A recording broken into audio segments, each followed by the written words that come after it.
So first hormone is parathyroid hormone.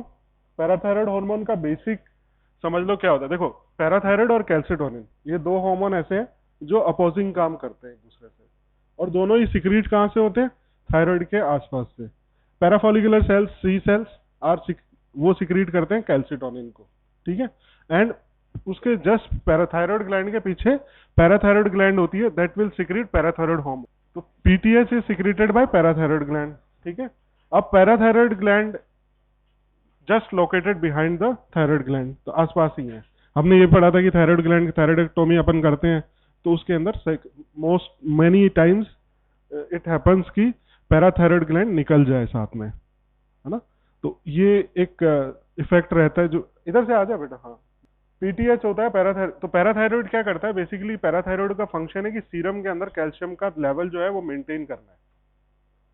उसका एक ही purpose होता है कि उसको सीरम कैल्शियम लेवल जो है वो मेंटेन करके रखना है। जैसे ही वो लो होगा, पीटीएच सिक्रीट होगा, it will start increasing all the things which will enhance the calcium to bring calcium absorption मान लो, कैल्शियम रीअब्जॉर्प्शन मान लो, जो चीजें कैल्शियम को ब्लड के अंदर लाए और कैल्शियम का लेवल बढ़ाए, that is the role of PTH. अब इसका अपोजिट होता है कैल्सिटोनिन। कैल्सिटोनिन क्या करेगा? आपका बोन, अगर आपकी जैसे बोन के अंदर डिपॉजिट करेगा, उल्टा करेगा। उसका जैसे ही कैल्शियम लेवल ब्लड के अंदर इंक्रीज होने लगेगा, calcitonin will be secreted and it will start redepositing the calcium into the bones और इंक्रीज द एक्सक्रीशन। और साथ साथ में क्या होता है? कैल्शियम फॉस्फेट जो होते हैं वो दोनों अपोजिट साइड में काम कर रहे होते हैं। रीनल में mainly when ever calcium is reabsorb, जो फॉस्फोरस है, इट विल बी सिक्रीटेड, ठीक है। तो दोनों कॉन्ट्राडिक्टरी चीजें हैं दोनों की, तो उसी हिसाब से इसका जो फंक्शंस अपन लिखेंगे उस टाइम पे ये ध्यान रखेंगे। और विटामिन डी जो है, विटामिन डी मेनली क्या करता है? Increase the level of calcium. And vitamin D को स्टिमुलेट कौन करता है? पीटीएच। पीटीएच बोलता है उसको कि भाई तू अब्जॉर्प्शन बढ़ा, इंक्रीज कर, बनाना शुरू कर। So we have learning objective for today. We will learn about the mainly the functions of the parathyroid gland, PTH, and understand the role of plasma calcium, vitamin D in regulation of PTH secretion. क्योंकि ये दोनों इसके लिए बहुत main important role play करते हैं। इनके साथ में ये वर्क करता है PTH। Draw the schematic diagram for mechanism of action of PTH। इसका एक्शन कैसे होता है? It is not like thyroid, it is different from thyroid hormone. Thyroid hormone तो डायरेक्ट एंटर कर रहा था, फिर अपनी यूनिट बना रहा था, और फिर डीएनए के साथ में जाके वो एक थायराइड रिकॉग्नाइजिंग एलिमेंट था, उसके ऊपर जाके वो कंबाइन कर रहा था, तो वहां से उसका एक्शन हो रहा था, protein synthesis and all that. Describe the functions, ये सेकेंडरी मैसेंजर के थ्रू काम करेगा। Describe the functions of parathyroid hormones. Differentiate between the physiological basis of primary and secondary hyper, this is very important, hyperparathyroidism. And then again primary and secondary. What is primary, what is, हाँ, अगर खुद के अंदर problem है तो वो primary. जैसे कि हम यहाँ पे पैराथायराइड की बात कर रहे हैं, तो अगर पैराथायराइड के अंदर प्रॉब्लम होती है, मतलब कि पैराथायराइड हाइपर सिक्रीशन करना चालू कर देती है खुद से बिकॉज ऑफ सम ट्यूमर और समथिंग, तो that is known as primary cause. बाहर से कहीं से, या तो पैराथायराइड टिश्यू कहीं बाहर लोकेटेड है किसी और ग्लैंड में, या फिर जो चीजें पैराथायराइड को रेगुलेट कर रही हैं उनमें कोई प्रॉब्लम हो और वो उसको रेगुलेट करें कि भाई तुम ज्यादा सिक्रीट करो हार्मोन। इनफैक्ट जब पैराथायराइड ग्लैंड खुद जो है वो नॉर्मल है। नॉन हाइपोथायराइडिज्म क्या होता है? Then hypothyroidism is common following the thyroid surgery, ठीक है, वो अपन ने देखा, पता है हमें। हाइपोकैल्सीमिक टिटनी क्या होती है? Then mention their physiological basis and function of parathyroid hormone receptor proteins. चल नेक्स्ट। सो ये साइंटिस्ट थे जिन्होंने, ग्ले was the French physiologist and endocrinologist. Gley was the first to observe the importance of parathyroid gland. इसको इसलिए हम बोलते हैं, sometimes it is also called as Gley's gland. लिख लो, काम आ जाएगा कहीं पे। ग्ले भी याद रखोगे तो पूरा नाम याद रखना तो it's not possible. Gley's gland या ग्ले, मिस्टर ग्ले, यूजीन ग्ले।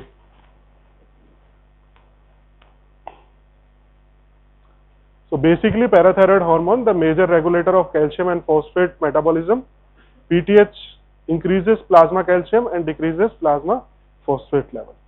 तो मैंने तुम्हें बताया पहले ही स्टार्ट करने से पहले कि जो कैल्शियम एंड फॉस्फेट का रिलेशन इस तरह का है कि अगर एक चीज का इंक्रीज हो रहा है तो दूसरा चीज डिक्रीज होने लगेगा। तो पीटीएच का काम क्या है? कैल्शियम को प्लाज्मा के अंदर इंक्रीज कराना। तो it will increase the plasma calcium level but decrease the plasma phosphate level. Physiological anatomy of it, these are the four parathyroid glands present at the anterior aspect of the neck, embedded posteriorly in the four poles of tissue of thyroid gland. Develop होती है 10th week पे pregnancy during the third and fourth from the third and fourth branchial pouches. This is important. It is develop in 10th week and from the third and fourth branchial pouches. Anatomy के लिए it is important. Anatomy के अंदर आपके question आ सकता है. 4 glands is about 200 milligrams and approximately each gland 50 के आसपास रहेगी. Develop supply the from the thyroid arteries. Thyroid arteries हम पढ़ चुके हैं. Superior inferior thyroid arteries रहती है which are branches of different carotid arteries. These are the cell types of the parathyroid gland. You can see oxyphilic cell, chief cells, capillaries are there embedded in the tissue. Then their बीच में जो है lines जो बनी है, these are the connective tissues.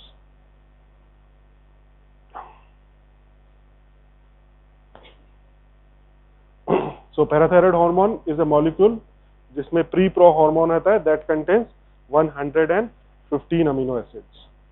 The leader sequence contains 25 amino acid is removed from the amino terminal in the endoplasmic reticulum to form pro-PTH which contains 90 amino acids. 115 में से 25 निकाल दिए तो 115 वाला था प्री-प्रो. तो कोई भी हार्मोन सिक्रीट होता है तो वो पहले प्री-प्रो फॉर्म में सिक्रीट होता है, फिर उसका स्प्लाइसिंग होता है, then it will again pro, then again जो एक्टिव फॉर्म होती है वो बाद में रिलीज होगी, बिकॉज अगर डायरेक्ट रिलीज होगी तो वो एक्शन करके खत्म हो जाएगी. In the Golgi apparatus another 6 amino acids are removed and the PTH containing 86 amino acids. तो फाइनली पीटीएच के अंदर basically 86 amino acids are there. Then packed and stored in the granules of chief cells. So PTH secretion is mainly regulated by plasma calcium level and vitamin D. Other factors also influence PTH secretions, but mainly the two stimulator, most important calcium then vitamin D.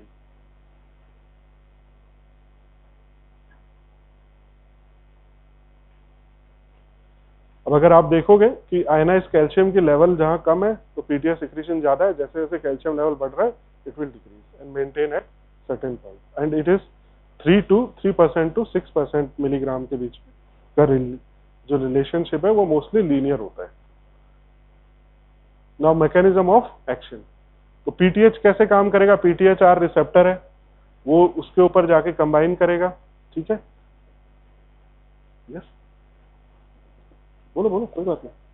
हाँ, secondary messenger system activate करेगा जिसमें आपके cyclic AMP and PIP2 जिसमें जो टूट के बनता है IP3 and DAG install triphosphate. ठीक है, and release of calcium from the endoplasmic reticulum. Calcium हमने पिछली बार भी पढ़ा था जब हम एक्शन ऑफ कैल्शियम पढ़ रहे थे. It is important for the secretion of anything which is to be secreted in the blood, जैसे कि अपने वेसाइकल्स हो गए, कुछ भी हो गया. अपन ACTH का बात करा था तो वहां पे भी कपलिंग रिएक्शन का बात करा था. तो हर जगह पे कैल्शियम की रिक्वायरमेंट होती है जहां पे भी हमें डीग्रेनुलेशन कराना है मेम्ब्रेन का and we want to secrete something.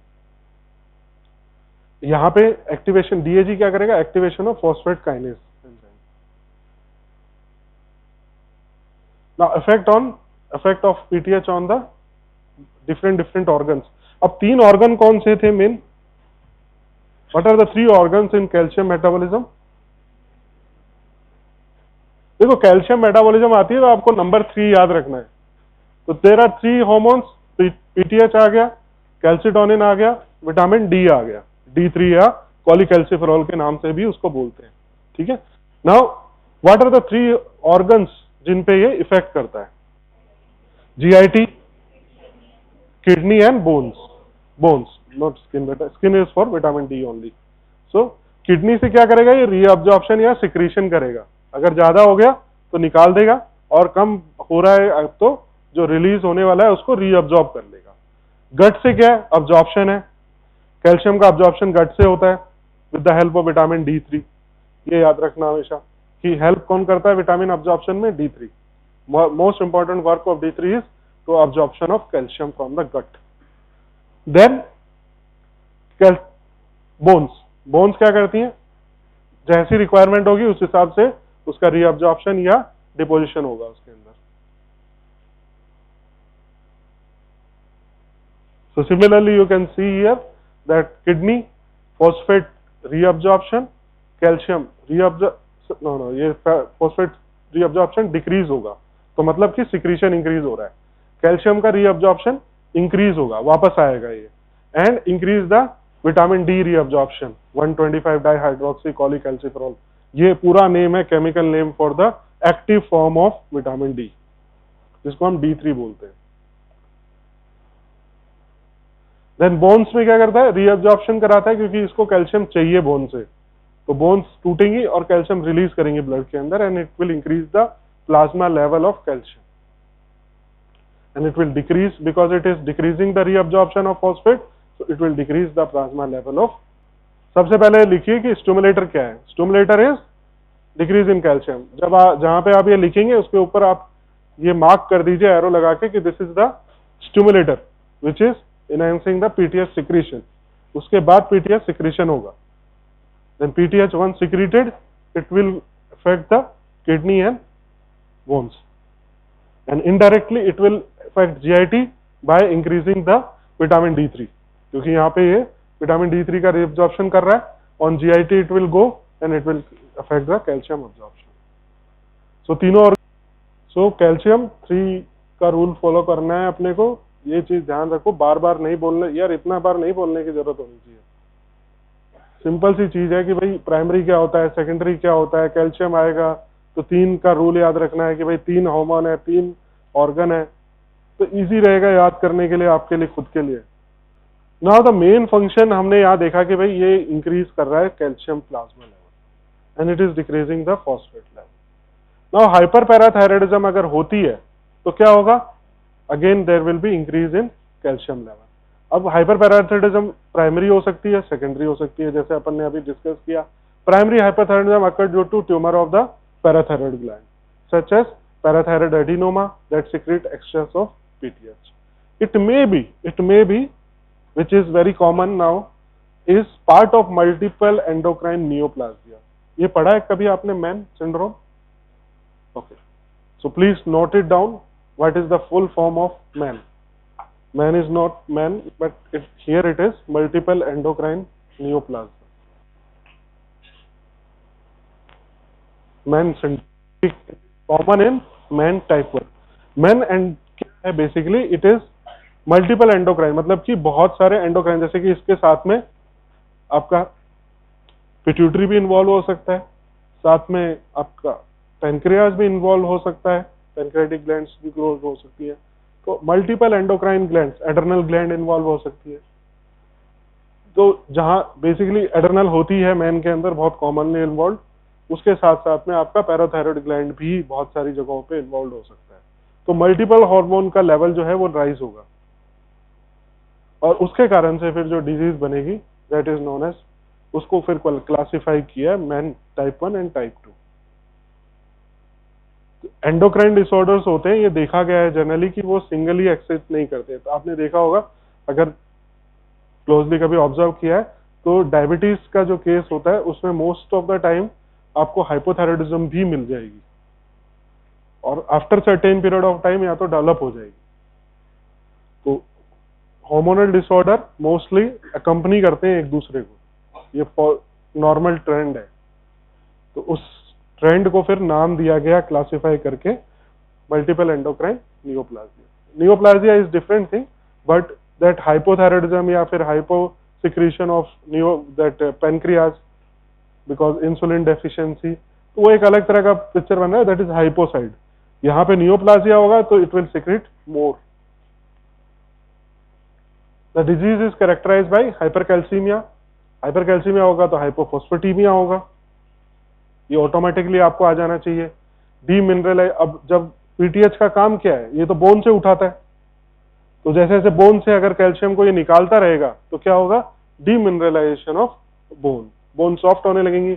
और यूरिन के अंदर हाइपरकैल्सूरिया, यूरिन सस्टेन नहीं कर पाएगा उतने कैल्शियम को, and there will be increase number of calcium into the urine. और साथ साथ में क्योंकि इतना कैल्शियम फ्रीली घूम रहा है, इतना कैल्शियम फिल्टर हो रहा है और वो यूरिन के अंदर आ रहा है, it will precipitate in urine and it will form stones, renal stones. बहुत ज्यादा क्या होता है, कोई चीज जैसे आपने करा होगा, सभी ने सैचुरेशन टेस्ट किया होगा जब आप छोटी क्लासेस में थे, तो आपके सैचुरेशन टेस्ट होता है, तो उसमें क्या करते हैं अपन, एक गिलास लेते हैं, उसके अंदर अपन नमक मिलाते हैं या चीनी मिलाते हैं, जब तक मिलाते रहते हैं जब तक वो क्लियर रहता है, एक स्टेज के बाद में वो क्लाउडी होना शुरू होगा। तो दैट इज कि अब ये डिसॉल्विंग पावर जो है वाटर की वो खत्म हो गई है। Now you can see that substance which you are mixing in it, which was first earlier it was getting dissolved and getting disappeared in the solution, but now because increase in concentration of that substance it is clearly visible at after certain period of time, जिससे बारिश होती है because of saturation, क्योंकि moisture saturate हो जाता है। तो इसी तरह से रीनल स्टोन भी तब होते हैं जब यूरिन के अंदर कोई चीज, जो बेसिकली यूरिन में क्या होता है, कोई भी चीज डिसॉल्व होकर निकल जानी चाहिए, यूरिन का काम ही यही है कि कोई भी जो सब्सटेंस है जो एक्स्ट्रा है बॉडी के अंदर या बॉडी के लिए टॉक्सिक है, वो यूरिन के अंदर डिसॉल्व होकर निकल जाए। इसीलिए हमारा जो लीवर और ये सब जो काम करते हैं डिटॉक्सिफिकेशन का, उनका फंडा क्या होता है, कोई भी चीज जो डिसॉल्व नहीं हो रही है यूरिन के अंदर, उसको डिसॉल्व फॉर्म में बनाना, उसको डिसॉल्व फॉर्म में कन्वर्ट करना, then it will dissolve in the urine and it will be excreted through the urine. Otherwise it will not excreted by the urine, it will be excreted by the faeces और something. But once it is made to be dissolved in the urine, it can be excreted by the urine. So यहाँ पे अगर आपका ज्यादा excrete होने लग गया, तो जब यूरिन स्टेगनेंट होता है ब्लैडर के अंदर, उस टाइम पे ये प्रेसिपिटेट होंगे, एंड प्रेसिपिटेट होने के बाद ये मॉलिक्यूल्स एक दूसरे के पास आ जाएंगे and they will start combining with each other and form a stone.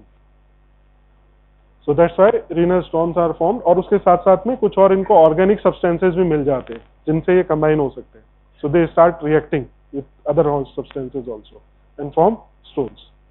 Then chronic effect of parathyroid excess result in the bone disease called osteoitis fibrosa, क्योंकि उसमें से कैल्शियम तो निकलता जा रहा है, बचा हुआ है fibrous part. There will be feature of osteopenia and fractures. In this disease, bone marrow fibrosed and bone reabsorption exceeds the bone formation.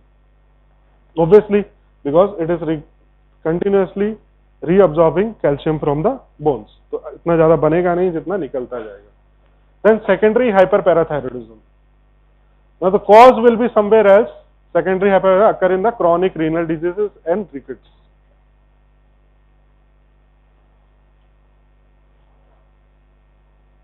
In these diseases, chronic hypocalcemia causes increased secretion of PTH. अब renal failure है, chronic renal disease है, जिसके कारण से जो urine है वो calcium को हैंडल नहीं कर पा रहा, तो सारा कैल्शियम क्या है, निकलता जा रहा है, तो डेफिशिएंसी हो जाएगी कैल्शियम। अब कैल्शियम डेफिशिएंट हो रहा है तो it will secrete the PTH, there will be more PTH in the blood. This result in secondary hypertrophy of parathyroid gland. Neonatal primary hyperparathyroidism has also been described that occur due to genetic defect. Now in malignancies, secondary hyperparathyroidism is mainly due to the bone metastasis by the cancer cells that causes local osteolysis, which result in hypercalcemia. Hypercalcemia also occur in malignancy due to ectopic secretion of PTH and PTH related proteins. तो कहीं बाहर से अगर secrete हो रहे हैं, PTH secrete हो रहा है या PTH रिलेटेड जो मिमिक कर सकता है PTH को, ऐसे प्रोटीन सिक्रीट हो रहे हैं जो कि PTH के फंक्शन को मिमिक कर सकते हैं, तो PTH related proteins. Usually it is seen in cancers of breast, kidney, lungs, ovary and skin. अब आपने मेटास्टेसिस तो सुना ही होगा, have you heard about metastasis? कहीं पे कोई कैंसर होता है, तो कैंसर क्या होता है, एक अपनी कोई भी ऑर्गन के अंदर होगा, कोई टिश्यू के अंदर होगा, and every tissue is lined by some membrane. So it stays in that membrane. It will grow, but it will stay in that membrane. अपनी एक बाउंड्री के अंदर रहेगा. बट जैसे ही वो अपनी बाउंड्री से बाहर निकलने लग जाता है, and it will start forming cells which will dissipate in the blood and reach to the different sites. और different sites पे जाके वो stuck हो जाते हैं और वहां पे ग्रो होने लग जाते हैं, क्योंकि न्यूट्रिशनल डेफिशिएंसी हो जाती है जहां पे ये ऑलरेडी ग्रो हो रहे थे. तो वहां पे जाके न्यूट्रिशन लेके ये दूसरे साइड पे ग्रो होने लगेंगे. That is known as metastasis. मोटा मोटा आइडिया देने के लिए, ठीक है. तो मैलिग्नेंट, उस ट्यूमर को फिर हम क्या बोलते हैं? Malignant tumour. वो अपनी जगह पे, ठीक है, अपनी प्लेस पे है. That is known as benign. तो जब मैलिग्नेंट ट्यूमर हो जाता है तो हम लोग सारे मेनली बोन्स और ये स्टर्नम और इनकी बोन्स को चेक करते हैं, लंग्स को चेक करते हैं कि मेटास्टेसिस तो नहीं आई है वहां पे. तो उसमें क्या होता है, आपको एक्सरे के अंदर भी क्लाउडी फॉर्मेशन या फिर स्नोफॉल फॉर्मेशन, अलग तरह की ग्रोथ या फिर बड़ी कोई पे कहीं ना कहीं पे मिल जाएगी. दूसरे सीटी भी करा सकते हैं, एमआरआई में निकलता है. एक्सरे में तो इतना ज्यादा नहीं आएगा, बट लंग्स के अंदर होगा तो थोड़ा पता चलेगा आपको. फोकस दिखने लग जाएंगे व्हाइट व्हाइट ग्रोथ के. So that is known as malignant tumour. तो वो अपनी बाउंड्री में नहीं रहता है, बाहर जाके दूसरी साइट्स पे जाके ग्रो होने लग जाता है. Then hypoparathyroidism is rarely seen as disease of parathyroid gland, क्योंकि कैल्शियम की डेफिशिएंसी होना मुश्किल है. Rather the common entity is pseudo para hyperthyroidism, in which symptoms of PTH deficiency are observed in the presence of normal PTH level in plasma. Now there are two types of pseudo hypoparathyroidism. एक congenital variety हो सकती है और एक हो सकती है आपकी another variety is in which cyclic AMP synthesis by PTH remains normal but PTH failed to produce phosphatouric effect. The congenital variety in which PTH does not increase the cyclic AMP and IP3 formation target cell due to a receptor defect. तो यहाँ पे हमारा receptor वाला problem increase हो गया. अब आप एक बार फिर से मैकेनिज्म देखें. ये देखिए IP3 होता है, IP3 इंक्रीज करता है release of calcium in the air. इसके कारण से आपका PTH हार्मोन जो है वो सिक्रीट होगा आगे, अपना मतलब सेकेंडरी जो वर्क है वो करेगा. PTH ही है, PTH combine with PTH receptor. अब ये रिसेप्टर अगर डिफेक्टिव हो जाए तो आगे की पूरी मैकेनिज्म जो है वो डिफेक्टिव हो जाएगी. This is known as congenital pseudo hypoparathyroidism. The PTH is normal, PTH body के अंदर सिक्रीट हो रहा है बट काम नहीं कर पा रहा. सेकंड है आपका कि वो साइक्लिक AMP को काम नहीं करा पा रहा. Cyclic AMP synthesis by PTH remain normal, but PTH fails to produce phosphoruric effect. Phosphate जो secrete हो जाना चाहिए वो नहीं हो रहा है.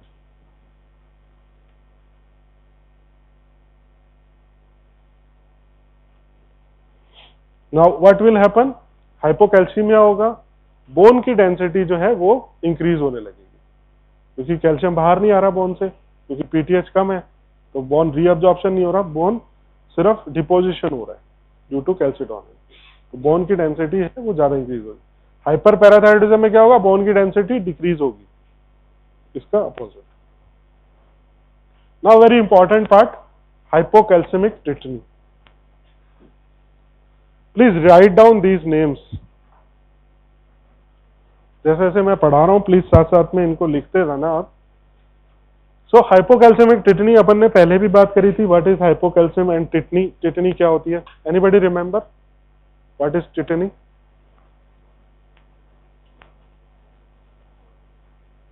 यस,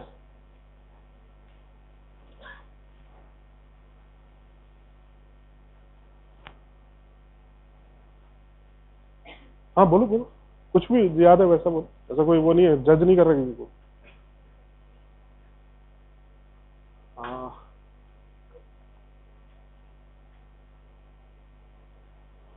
हाँ बिल्कुल बिल्कुल. बट सस्टेन्ड कॉन्ट्रैक्शन स्टेट नहीं है, इट इज इजीली स्टिमुलेटेड. जो थ्रेशोल्ड है वो कम हो गया है, जिस कारण से थोड़ा भी स्टिमुलस अगर आप दोगे तो रिस्पॉन्स आपको मिलेगा, जिसके कारण से some kind of problem arises जिनको अलग अलग साइन के हिसाब से डिवाइड किया गया है, क्योंकि ये हमको एलिसिट करने पड़ते हैं. Symptoms are with which the person will come to you, but signs which you will elicit in the patient, उसको आप एग्जामिनेशन के टाइम पे निकालोगे थ्रू द एग्जामिनेशन प्रोसेस. तो आपको कुछ पर्टिकुलर पोजीशन में पेशेंट को एग्जामिन करना पड़ेगा, जैसे अपन बीपी ले रहे हैं अभी, उस तरह से कुछ और एग्जामिनेशन. तो हाइपोसिक्रीशन और parathyroid rather common following the thyroid surgery in which parathyroid glands are usually removed by the mistake. This causes severe hypoparathyroidism that leads to hypocalcemic tetany. Now first sign is Chvostek sign. Chvostek sign में क्या होता है, आप जो है यहाँ पे facial nerve होती है, यहाँ पे फेशियल नर्व यहाँ से निकलती है, एंगल ऑफ जॉ से, ठीक है, यहाँ पे मैसेटर मसल होगी, उस पे अगर आप ऐसे टैप करेंगे तो इस साइड का जो ये माउथ है ये ऐसे करेगा, तो ये मूवमेंट दिखाएगा आपने. जैसे ही आप टैप करोगे, क्योंकि ये एंगल ऑफ माउथ भी फेशियल नर्व से सप्लाई होता है, तो उसका कॉन्ट्रैक्शन चालू हो जाएगा. कई बार यहाँ पे आईलिड के ऊपर भी कॉन्ट्रैक्शन दिखता है, ठीक है. Then Trousseau's sign, the spasm of muscle of upper extremity. तो हम कैसे करेंगे इसको, हम एक बीपी इंस्ट्रूमेंट होता है अपना, उसका कफ बांध देंगे, ठीक है, कफ बांध के उसके अंदर प्रेशर इंक्रीज कर देंगे और टॉर्निक्यू बना देंगे बेसिकली उसको, जिसके कारण से ब्लड सप्लाई रुक जाएगी. अब ब्लड सप्लाई रुक जाएगी तो स्पाजम होने लगेगा, जिस कारण से आपका एक पर्टिकुलर पोजीशन में आपको रिस्ट एंड थंब जो है वो मिलेंगे एंड द फिंगर्स. वो इस तरह से कुछ होता है साइन, ट्रोजेस साइन. जो इंटरफेरेंजियल जॉइंट होते हैं वो तो एक्सटेंडेड होते हैं, but wrist and thumb will be flexed. तो इस तरह से हाथ की जो पोजीशन है इस तरह की हो जाएगी. Then carpopedal spasm, there is also a spasm of muscle of wrist joint. This is known as carpal spasm. Change at the wrist and the ankle joint, usually known as carpopedal spasm. Then laryngospasm, which is very dangerous condition. Laryngeal muscle है वो spasm में चली जाएंगी, उसके कारण से सांस आनी बंद हो जाएगी. तो उस केस में इमरजेंसी कंडीशन पैदा हो जाती है. You have to cut the throat and insert the tube for the respiration. Tracheostomy आपको करनी पड़ेगी उसके लिए.